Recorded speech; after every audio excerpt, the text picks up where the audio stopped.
Hey everyone, welcome back to Integrative Psychonautics. So in today's video, I wanted to spend a little time making the clear case to you why self-regulation is absolutely central and crucial and important to everything you want to do in your life.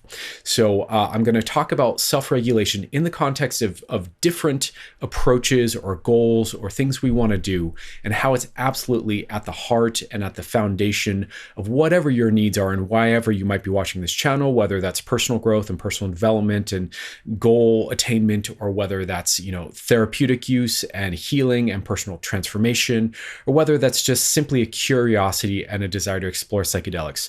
Whatever context you may be coming to this channel for, I want to make the clear case that self-regulation is absolutely at the foundation. So if this interests you, and I really hope it does, please join me for the conversation. Okay, so a quick bit of context here, and then we'll go ahead and get into the major points that I want to make here in the video. So the reason I'm making this video is that, as a coach, my message has really shifted a lot over this last 12 months, let's say.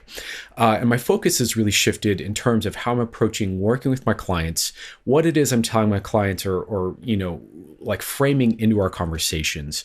And also here on the channel, my message has definitely shifted a lot and changed a lot over the last 12 months. And one of the more recent ways that I've been framing the topic, although it's really always been there as part of the work, is really an emphasis on recognizing and understanding the role of regulation, whether that's self-regulation or co-regulation, or a mix of both, ideally, in our healing process, in our growth process, and in general with this work. However you want to think of this work: personal transformation, healing, therapy, psychedelic therapy, whatever kind of frame you want to put around this kind of thing that I'm talking about that's at the center of all of this. What's at the heart of that center is regulation, right? And so in this video, I want to make the clear case. So depending on why you're watching me, whatever that might be, I want to make the clear case why you want to put regulation skills at the forefront, at the beginning of your kind of approach in your process here, is the first thing to kind of learn and integrate and bring on board and kind of tackle that makes it, much more possible to do whatever else it is you want to do. So really what I'm saying here in a number of different ways in this video is that self-regulation or regulation of the nervous system is central. It is a crucial, key, core life skill that a lot of us never got, or that a lot of us lost along the way, or that a lot of us never clearly understood to begin with. It is a key life skill that many of us are missing, that absolutely is make or break for whatever it is you want to do in your life, whether that's just getting up to feeling normal and functioning like you used to, or whether that's really growing into some truly amazing, unique, full blossom of your being. So without further ado, let's talk about this in three different contexts. So I want to first talk about this in the context of personal development, or, self-help, or, maximizing yourself, if you want to think of it this way, or goal attainment. Then we'll talk about it a bit in the context of therapy. I think there's really some novel understandings around regulation and therapy that I don't hear anyone else talking about that I'd like to convey to you today. And then let's pivot over and look at that in the context of psychedelics. And I think you're going to kind of see across the board how this applies. So without further ado, let's talk about regulation in the context of personal development work. And by the way, really quick, before we go ahead and get into that, please do me a favor and do the thing here on YouTube to help the channel grow, whether that is, giving a like to the video, clicking on the subscription button if you like my delivery and like my content, like this kind of intersection of topics, or, share it with a friend, leave a comment if something here resonates for you and you find, meaningful or thought provocative or emotionally resonant for you. These kinds of things really make a huge difference here in terms of letting the algorithm know that there's real value here on the channel. And I am very much head in the work, not so much like the best promoter of the channel. I get comments all the time like this channel should be bigger. So if you could do whatever you can do to help kind of let the algorithm know and spread the word, that would mean the world to me. Thank you so much. Okay, so with all that being said, let's talk a bit about personal development and self-regulation. So I think this is actually a very missing topic from the larger self-help industry and the larger conversation of personal growth. So just to kind of define our terms here a little bit, what do I mean when I say personal development?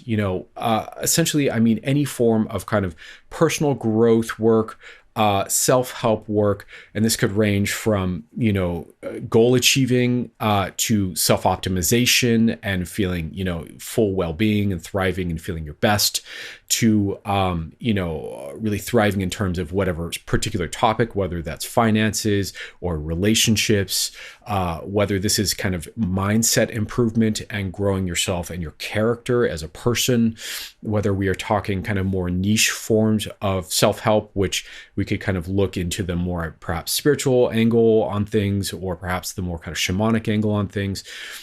All of this entire industry of self-help, right? And growing into whatever kind of a person you want to be, or maximizing the person that you are, finding purpose, all this kind of stuff, right, is really built on the back, it's predicated on the notion of your ability to regulate your own nervous system, right? And I want to make this really clear.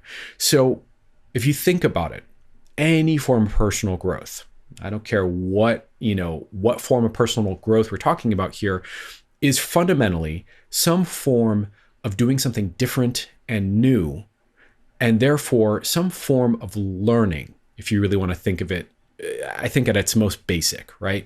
Self-help, personal growth, goal achievement is learning to do a new thing that gets you a new result in life. And that new thing you're learning to do might be behavioral, might be external in terms of how you organize your time, or the actions you take, or what you prioritize, or just entirely learning a new skill altogether.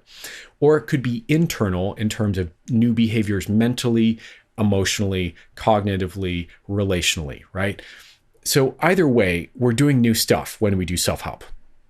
And because of that, learning new things and doing new stuff is to the nervous system, and I think this goes beyond human beings and into surely all mammals, and probably even beyond all mammals, is inherently stressful to some degree, right? We as human beings are built to be a little averse to brand new experiences and to feel some degree of anxiety, stress, trepidation, concern, confusion, these kinds of states, which are all kind of flavors of stress, really, when we are faced in a new context, we're in a new place, we're in a new situation. Now, to be fully fair, some of what we might also experience is joy or ease or comfort or excitement alongside these states of stress. But I think it's really fair, and I think the research, the developmental psychological research, and the literature out there is pretty clear that learning involves a certain amount of stress in order to do something new. Another way of thinking of this maybe is just that our brain is burning more calories in these kind of moments and situations. And so because of this, this means we need to be able to regulate ourselves as our stress levels rise through the process of learning and adapting to whatever the new thing is that we're learning to do, right? So obviously, learning how to self-regulate is essential to that. If you are learning something new, there's something you want to do, and every time you go to do it, it is so completely confusing, overwhelming, stressful, uncomfortable, painful, fear-provoking, what have you. If that kind of response is greater than your ability to regulate yourself through it, you're probably just not going to do the thing, right? You're either going to not do the thing and you're going to fail, or you're going to be demotivated by it, or you're going to do the thing, and the whole time you're going to be so just barely holding on and stressed and overwhelmed that you're not going to properly learn everything that you need to learn, because your attention will be kind of hijacked by your limbic system and the fear response. And you really won't be able to properly enjoy the process of whatever the new thing is. So when it comes to personal goal achievement, and this is the thing that drives me nuts, if I'm to be frank, about the personal development industry. And, to be clear, I've been a coach for, over 10 years now. I've done, the whole seminar circuit and gone to NLP trainings and, Tony Robbins trainings and landmark forums and blah, blah, blah. I've done the thing, right? And almost always, right, there is a massive lack of clarity and attention provided to helping people understand that if we grew up without an ability to regulate ourselves through these growth processes, if we don't know what it means to regulate ourselves or how to regulate, if we don't understand, or we have wounds around regulation where we feel like maybe we need others to regulate us through something like this, then we are very likely to not really get the outcome and not really achieve our results and be stressed and unhappy the whole time, and then blame ourselves for that. Really be hard on ourselves, feel a lot of shame, a lot of guilt, a lot of, I'm broken, there's something wrong with me, because we don't know how to regulate. And no one told you that that's the first thing you need to be able to have in place to be able to grow and successfully achieve the things you want, right? So this is a major blind spot, I think, in our culture and our society. This is kind of a language and a framing and an understanding that I think is, pretty new and, quite frankly, probably relegated to very kind of corner, what's the word I'm looking for? Kind of niche, obscure corners of therapy and psychology for now. I think it's growing quickly, but this is really something you're going to hear more on the mind-body side of things, more in the somatic therapy side of things, and people who are really more neurologically literate. So you'll hear more of this in the neuroscience side of things too. But generally speaking, if you're looking at kind of mainstream personal growth, personal development content, they don't talk a lot about self-regulation. And I think this is a major disservice.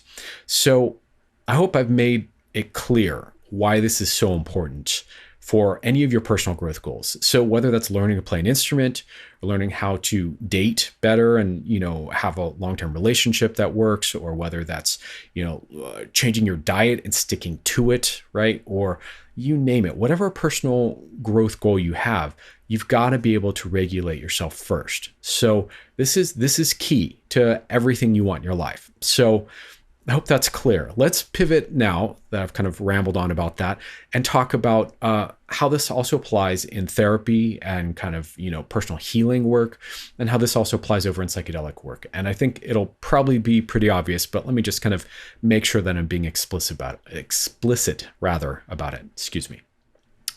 Okay, so let's pivot and talk about self-regulation in the context of therapy, self-healing, therapeutic work, whether this is a journey you're on by yourself, or you're working with a therapist or a psychiatrist, or you're working with some other mental health professional, somatic therapist, something like that. This applies just as much, over in this domain as it does in the personal development world. And essentially, if I'm going to cut to the chase here, really for the same reason, that because at the root of therapy is retraining your nervous system, which means having your nervous system learn to do new things, right? Perhaps that means not avoiding the kind of pain, the fear, the memories that we've been kind of sequestering off and avoiding and kind of putting away to the back of our consciousness. Maybe that means addressing the somatic sensations and the embedded emotions that want to be processed in that. Maybe that means, having the ability to feel comfortable talking about things that have been really triggering for you, et cetera, et cetera. There are so many situations where, self-regulation is really required in order to be able to do proper kind of healing work, let's say. Now, for me, this was one of the big revelations that kind of it was this aha moment for me this year. I really had a huge kind of revolution in understanding where somewhere along the line here, it just really clicked for me, the role of attachment work and nervous system regulation and the kind of connection between the two, and how these are deeply, deeply relevant to any sort of personal growth, personal healing, personal transformation work, right? So myself as a hypnotherapist and a coach and a transformative coach, I'm really always interested in this process of personal transformation. and what makes it work, right? What really getting my finger on the pulse of how does this work? And so studying all these forms of therapy, and this year it all really clicked for me. And I'm like, oh, wow, okay, I get it. Attachment and self-regulation is at the core of this. And one of the things I want to say about this is that if you are even able to find therapists who talk about attachment, they're certainly out there, but it's also a small subset of the much larger therapy kind of discourse online and in the world. You know, a lot of them don't really talk about secure attachment as this thing, as a skill, right? And as a skill that perhaps you want to have up front to be able to regulate yourself enough to do the therapeutic work, right? So one of my big ahas here is that generally when you hear about secure attachment, you hear about it either as this kind of, you know, these people who lucked out and were just automatically raised in really healthy, happy families where they felt secure enough that they developed a secure attachment style, right? So you hear it as an attachment style and as a developmental kind of current in certain family cultures. Or you hear it as kind of this earned secure attachment at the end of therapy. It's this result, it's the payoff, it's the benefit that you're going to get after you do all this therapeutic work, is usually how it's framed, right? And I think that that's a massive misconception of the role of secure attachment in healing. And what I realized is that it's actually the other way around. You need a certain amount of secure attachment up front at the beginning of your therapy journey to be able to make it safe enough in your nervous system to deal with the triggers, the fears, the overwhelms, the memories, the confusions, the pain points, all the stuff that is likely to come up as part of your kind of healing personal transformation process, right? And so you want this up front to make it safe and comfortable to do the work, right? You want self-regulation there, up front at the beginning, as the primary tool that makes therapeutic healing possible and personal transformation possible, right? You also want it as the primary tool that you're going to use to correct and intervene in these places where you have wounds, right? So again, self-regulation is part of what you need to be able to address these wounds and not just get totally overwhelmed by them, but it's the tool you're going to use to work the content of these wounds and reorganize them and, you know, discharge the whatever stress may be wound up in some of our wounding and put it in the past where it properly belongs and let it go so that there's an opening there to, you know, evolve and shift and experience a new way of life, let's say. And so this is, again, something that you don't hear spoken about, and a lot of people kind of misconstrue, and people come to, you know, therapists or, you know, come to me for hypnotherapy or come to me even for coaching. And, you know, sadly, you know, most of my clients are incredibly dysregulated, and they're like, how do I even do this, right? How do I even like, how do I get from where I'm at to where, you know, where I'd like to be? And it's like, so daunting from that point of view. It can look like you need to scale this massive mountain and you don't know how to climb and you have no climbing gear. And it's like, what do I do with that, right? And so I find myself over and over and over having to teach people how to self-regulate as the entry point into doing the work. And, you know, what I'll say about this, and I'll kind of wrap this point up, and I'm sure I'll be saying this a lot on this channel, is that I really think that self-regulation, you know, and developing a more secure relational style as an ongoing process with yourself, which is different from like this automatic thing that somehow you acquire. It's an ongoing skill set that you apply with yourself over and over and over. Hint, hint, take note. You know, once that's there, then for some people, that's going to be the healing. That's going to be the transformative thing that you needed. That's going to be the thing that fills your cup and brings you peace and well-being and comfort and safety and relief from the stress and from the overwhelm and from the suffering. For others of you who perhaps have more work to do, where there's deeper, harder, more challenging work, this then becomes the prerequisite tool that we need in place to be able to do the rest of that work comfortably.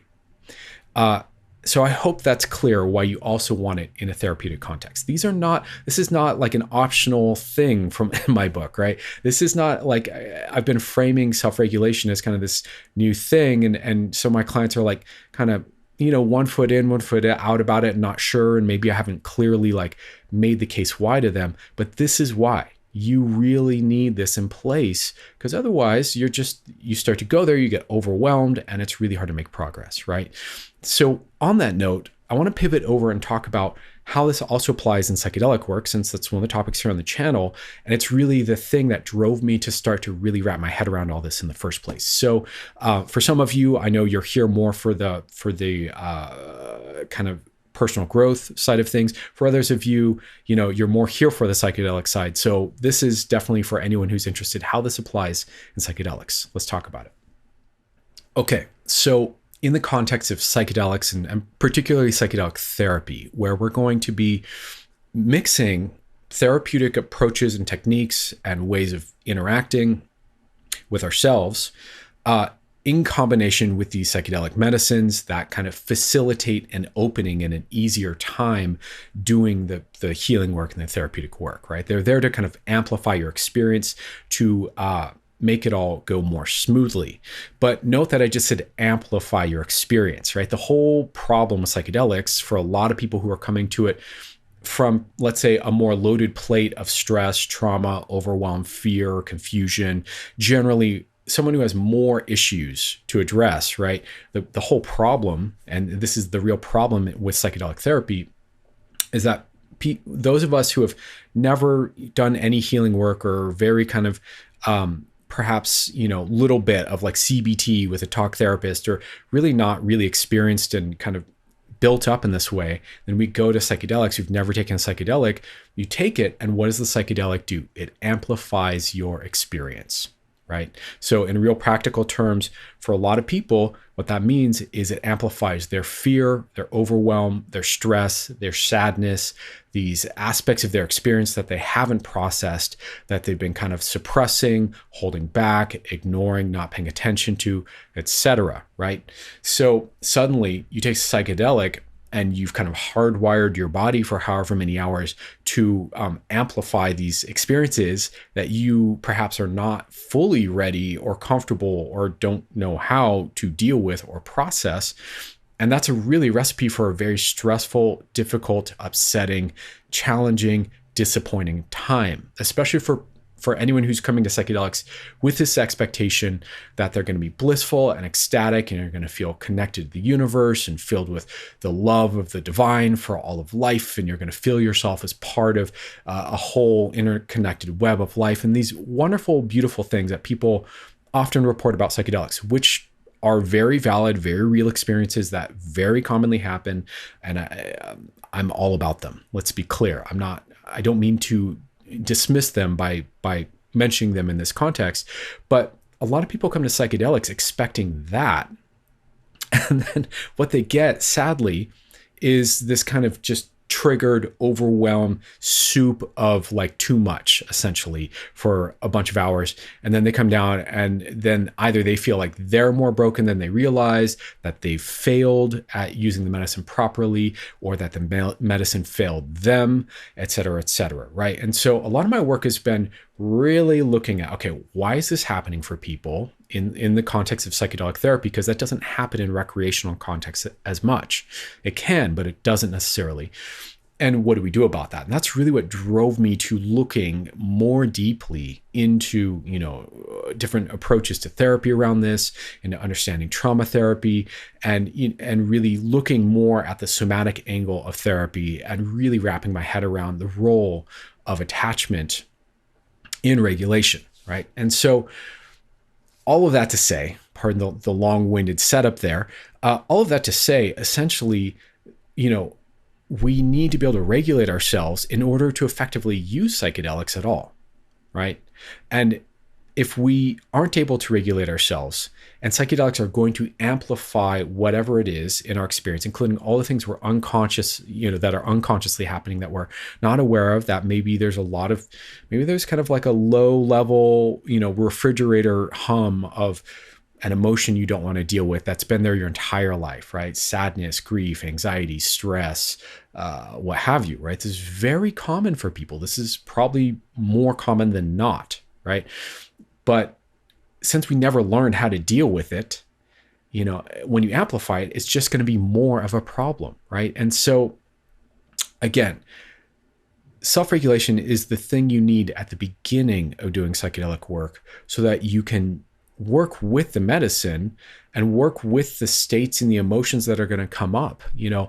To kind of be fair here and kind of intellectually honest with you, I also see people needing self-regulation around the other side of the spectrum, where they access joy and bliss and love and oneness and these profound experiences that can also be way more than they're able to handle, right? They can be really good. They're really beautiful. They can but they can kind of shatter you and really overwhelm you. And again, if your container is really small and you're experiencing this massive, big emotion, it can really be a lot. And I've seen people feel very challenged and need a lot of support and integration afterwards because they had a really big positive experience and they don't know what to do with that either. And, there's a lot of us, like I've made videos about this, I probably will again, I'm sure, that have taboos around feeling really good too, because we can kind of build identities around suffering and life is hard and life is negative, and we can kind of be attracted to very negative kind of fatalistic or nihilistic kind of social narratives that kind of really just resonate with our kind of low emotional state from perhaps a lifetime of suffering and not feeling good. So we can start to justify and validate these negative perceptions of life that create kind of boundaries and limitations around how good we will allow ourselves to feel. Especially a lot of family culture can be like this too, where maybe you grew up in a family where it's not okay to have big joy, big excitement, big positive emotions, or just big emotions at all. And then, all of a sudden you're faced with, well, geez, I'm having this massive experience, and it can shut people down, right? And so again, even on the positive side of the emotional spectrum, when we're in the kind of depths of psychedelic work, it's the same thing. We need the capacity to regulate. That is to bring ourselves back to center, to bring ourselves back to feeling at ease, present, comfortable, flowing, open, relaxed, curious, connected. I think the 9 C's of IFS are a good example of what describes, some form of regulation. And so it's the same thing here. And so really the point I want to make, and I hope I've kind of in some detail here laid out for you, is self-regulation, or regulation in general, whether you're regulating yourself, which I think is really kind of the target we want to be shooting for ultimately, or being co-regulated, right?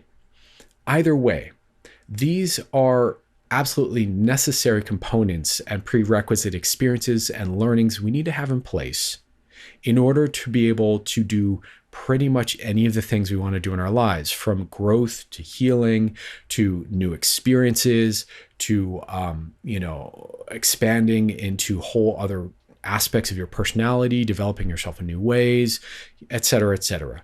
It doesn't matter. This is a central, core, crucial, key life skill. And I do believe it's a skill, and I do believe it's learnable and teachable, and not nearly as hard as we think. But for a lot of us, if we've never really learned how to regulate ourselves, we've got to spend some time getting the feel for that, so that we know what it is to be regulated, so that we find some peace and some comfort and ability with that, right? We get some practice with that before we then progress to really putting ourselves in a situation where it may be too much too fast. So I hope that makes sense. Let me know what you think. I would love to know your thoughts. Was this cogent? Was this clear?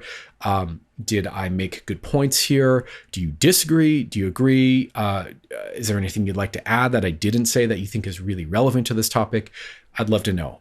Please leave your comments down below. I'm always interested in what you guys have to say. And I will have more content on the way for you. And, for anyone who's made it this far in the video, my apologies for the lack of videos over the last couple of weeks. I've been very busy in the back end with clients and this, that, the other, and I'm getting caught up now. So thank you for watching. More videos on the way soon. I hope you're doing well, and wish you all the best. Take care.